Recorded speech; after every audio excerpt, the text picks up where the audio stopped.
I did take the liberty to do a little bit of research just to see how Mount Airy City School has performed since I left. And I've learned that this district has a high school that has been named a National Blue Ribbon School, a middle school that has appeared on the National Forum Schools to Watch, and a teacher who has received a Milken Educator Award, which I understand that award is considered to be the Oscar of teaching.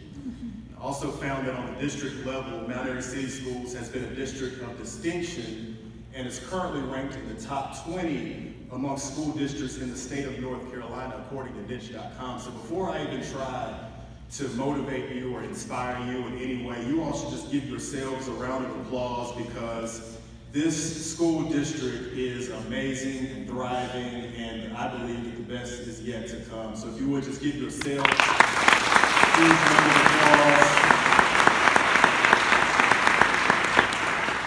The reality is we live in a generation where education has been somewhat devalued, and it often serves as a pillar of sacrifice in a sense, whether it's through legislative changes, whether it's through budget cuts, stale teacher salaries, insufficient learning materials. But Mount Airy City Schools finds a way to go against the grain and to thrive in spite of all the difficulties and the challenges that have been presented to our education system. And so you all as educators should be extremely proud for a job well done. It is evident that Mount Airy City Schools has certainly enjoyed great success, and such success does not come without great district leaders, school administrators, faculty and staff members, and ultimately great students. But even with the various awards and recognition, the question that I want to pose to you all this morning is simple, and that question is, what next? Much to my chagrin, one of my favorite quotes comes from Coach Mike Krzyzewski, and just saying that gives me a little bit of heartburn as a Carolina fan. So if I have any Carolina fans in here, please don't kick me out of Tar Heel Nation. But I do love this quote from Coach K. He says, "If what you did yesterday looks good to you, then you haven't done much today." A very powerful message from an individual who has achieved so much success and really doesn't have much else to prove, even if he coaches for the enemy 8 miles down the road. So what's next? What's the next level? What's the next goal? What's the next endeavor for Mount Airy City Schools? Leading up to this event, I did speak with Dr. Morrison, and I learned that the phrase lead, innovate, serve has been thematic for the district over the most recent years. But as an extension of that charge, there's a greater emphasis on being placed on making an effort to be more engaged with students. The mission for each educator here is to be more relational with students, to better gauge strengths and weaknesses. And so I'd like to spend time offering some things to consider to illustrate how this initiative can become a reality and why it's important that it does. And I'd also like to raise another question for our consideration this morning. I want you to ponder it during and following this talk. I want to pose this question rhetorically. What exactly is your why? Perhaps this question most applies to some of our younger educators, or maybe it's more relevant to our seasoned educators who need to take the time to recalibrate and reset.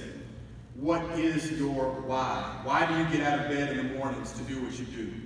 Why did you choose this profession as your career? And many times when we're in our elements, we focus on the what. We focus on the action. We focus on the plan. And I'm definitely guilty of this myself, but as I've gotten older and perhaps a little bit wiser, I've learned that it's hard to address the next step if you don't have a hold on the purpose behind it. And may I suggest to you this morning that you will be hard-pressed to figure out what's in life without first understanding the whys. Because if you only focus on the task at hand without delving into the purpose behind it, then you're destined to live your life like you're going through the motions. So what is your why? What are your motivations? Why do you teach? Is it to make a difference? Is it to invoke change? Is it to be a positive role model? What is your why? I want you to understand that if you're going to be efficacious in leading, innovating, and serving, then you must be in tune with your whys, because everything you do should be purposeful. And let me take it a step further by saying you cannot expect to uncover the strengths and the weaknesses and the purposes of the students that you serve until you have truly done your due diligence regarding the purpose for yourself. As a political science major at the great institution of Elon University, I know we've got some Elon alums. I took the time to study and get a broad outlook on the social sciences. And one of the things that I learned in this particular area of study is that each of us is a product of how we have been socialized throughout our lives. And when you look to define this particular term, socialization, you'll discover that it's the process by which we acquire our own personal identities. We learn certain norms, we learn certain behaviors through this process of socialization. It's early on in childhood development where we begin to craft certain behaviors that ultimately become innate for us years down the line. It's a period of cognitive and behavioral development that essentially determines our abilities to ultimately ingratiate ourselves into the implicit behaviors of society.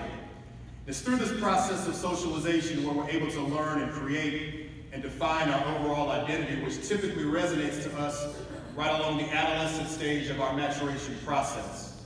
If you ever take the moment to ponder exactly the who's and the why's and even the how's of who you are, you will most likely find that your identity can be attributed to certain social influences that you were exposed throughout your stages of development. Many of you can thank your parents.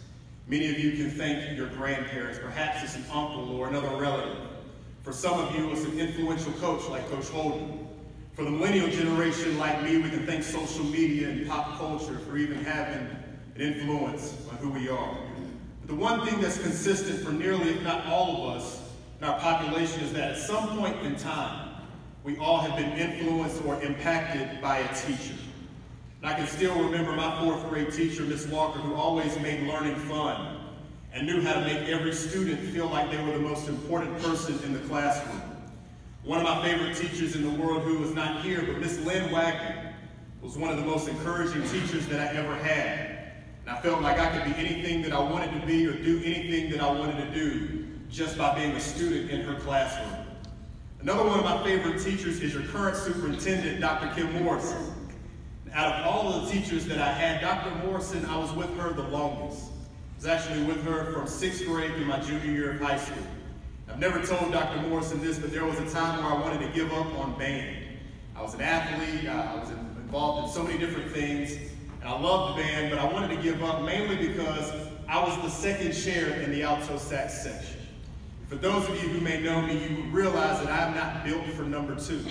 And so I did not like being second chair, and I was actually second chair for about 2.5 years in middle school. Miss Morrison, she would continue to encourage me. She'd give me feedback. She'd let me know after every challenge that I was getting closer. I had a few things that I needed to work on, and I would be right there, knocking on the door. Lo and behold, by the time I got to 8th grade, not only was I first chair, but I was first chair in the county and in the district. And so people like that, Dr. Morrison and Ms. Wagner, they stick with me. These experiences and these moments, they resonate with me when I think about teachers who go the extra mile to ensure that I can achieve great things in life. And if you're going to impact your students in Mount Airy City Schools, you have to be intentional in building those connections. In life, I've learned that as it pertains to relationships, you can either have purposeful connections or seasonal attachments. Understand that everything that attaches does not always connect. Seasonal attachments, they exist when teachers don't bond with students.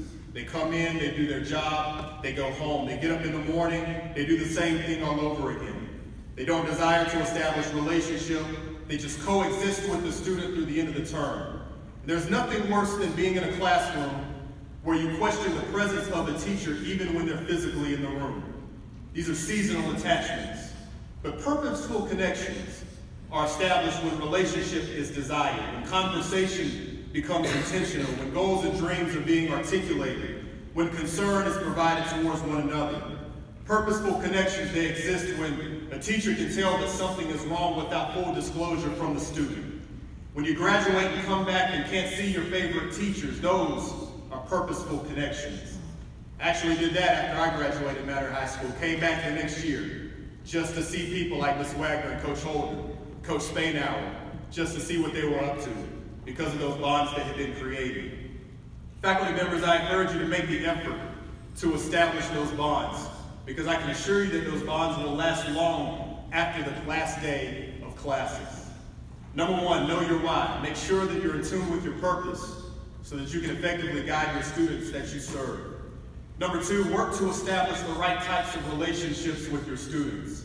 You have to make the effort to establish purposeful connections as opposed to transactional relationships or seasonal attachments.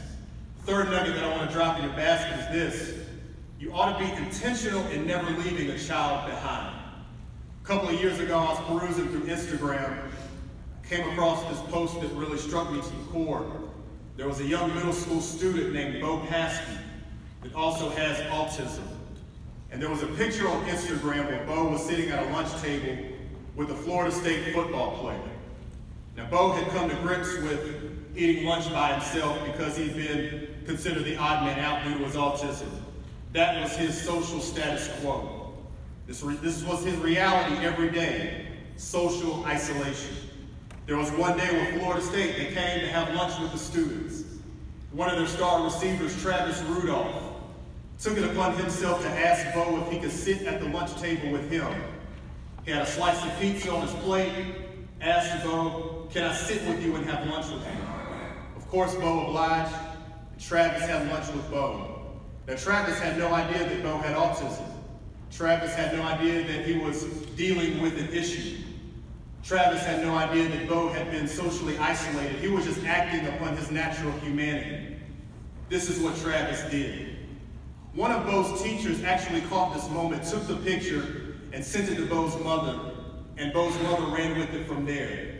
And Bo and Travis got a ton of attention after that one occurrence in the lunchroom. The reality is, life has a way of throwing us curveballs. There's certain situations, certain conditions, or perhaps even disabilities that are uncontrollable and impact people every day. The story that I just gave is certainly a feel-good story, and I commend Travis Rudolph for seeing the problems in social isolation. But the issue that I have is with the culture that was created to allow social isolation to be the status quo within the school. How did that school's culture get to that point? And what is the level of culpability towards the faculty and staff members and the leaders of that school in allowing this isolation to occur in perpetuity? Travis was indeed the Good Samaritan, while Bo's peers and teachers allowed him to be comfortable alone.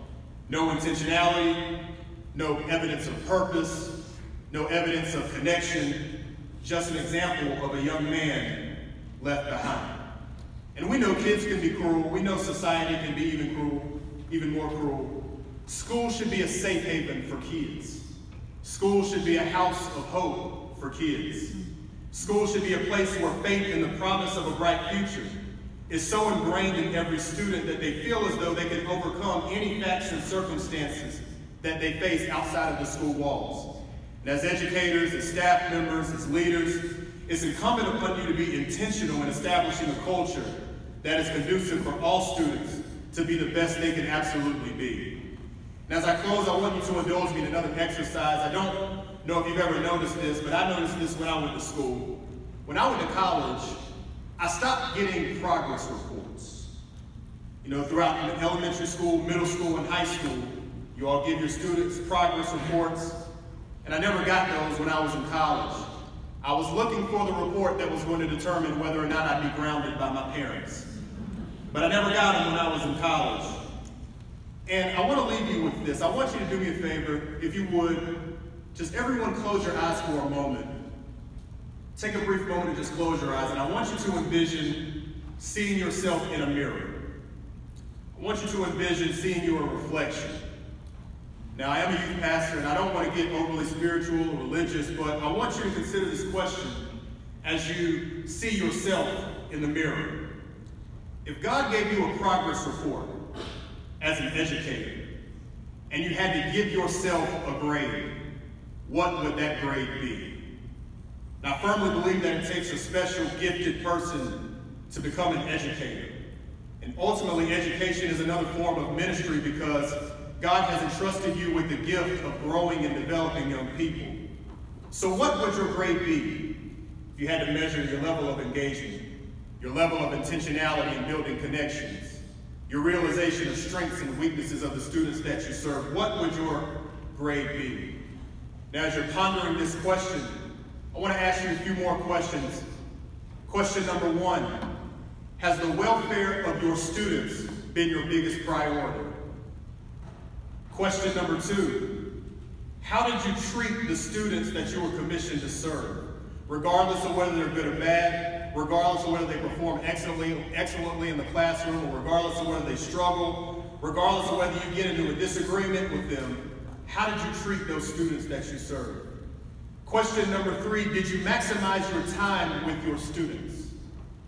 Fourthly and finally, are your students better because they're around you on a daily basis? Now, I don't need to ask you what your grade would be. I believe this auditorium is filled with exceptional educators. But regardless of what your grade would be, I believe we all would agree that ultimately you can always do better. I believe we would always agree that we can ultimately be better. But the one thing that I do love about the progress report, outside of getting grounded, is that the progress report is never the final grade. The progress report is a benchmark. It's a measuring stick for where you are to ultimately determine where you're going. It leads to the ultimate final report card. And I encourage everyone to be vigilant in leading, be vigilant in innovating, be vigilant in serving. Continue to live life in accordance to your whys and your purpose. Live with purpose so that you can be a guide for students to discover his or her own purpose. Be intentional in creating purposeful connections. I promise you that your students will carry these relationships for the rest of their lives. And lastly, leave no stone unturned by creating cultures in classrooms and schools that ensures that no student gets left behind. I pray that you all have an amazing 2018-2019 school year. Thank you all for your service to this great community, and continue to strive for excellence. Thank you, and God bless.